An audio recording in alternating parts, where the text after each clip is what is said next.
আমরা আনুমানিক 11:45-এর দিকে একটা সংবাদ পাই যে এখানে তেমুকিতে একটা সংঘর্ষ হচ্ছে। পরবর্তীতে আমরা খোঁজখবর নিয়ে জানতে পারি আপনার এই যে কুমারগাঁও এবং হচ্ছে আপনার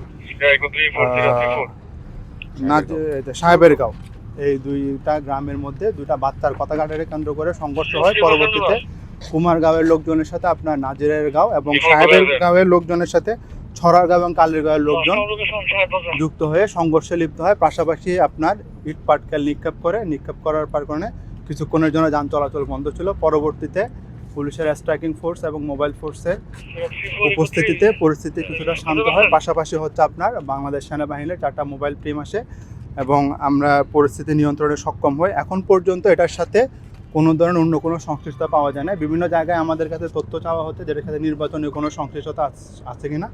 আমরা এখন পর্যন্ত আপনাদেরকে দ্ব্যর্থহীন ভাষায় বলতে চাই, এখন পর্যন্ত আমরা যে সকল তথ্য উপাত্ত সংগ্রহ করেছি এটার সাথে আপনার নির্বাচনের কোনো ধরনের কোনো সংশ্লিষ্টতা নেই, পাশাপাশি কোনো রাজনৈতিক সংশ্লিষ্টতা নেই।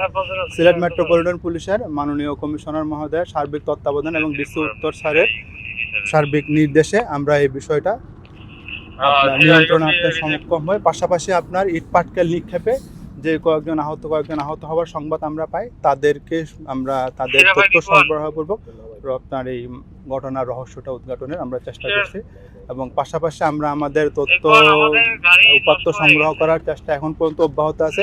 এবং আপনাদের কাছে আমাদের একটা রিকোয়েস্ট যে আপনাদের কাছে যদি কোনো তথ্য থাকে সেটা আপনারা আমাদের সাথে আমাদের সাথে আপনারা এক্সচেঞ্জ করবেন, আমরা সেটা সমন্বয় করে এবং সেটা তথ্য উপাত্ত বিশ্লেষণ করে তদ অনুযায়ী ব্যবস্থা নেব। Thank you.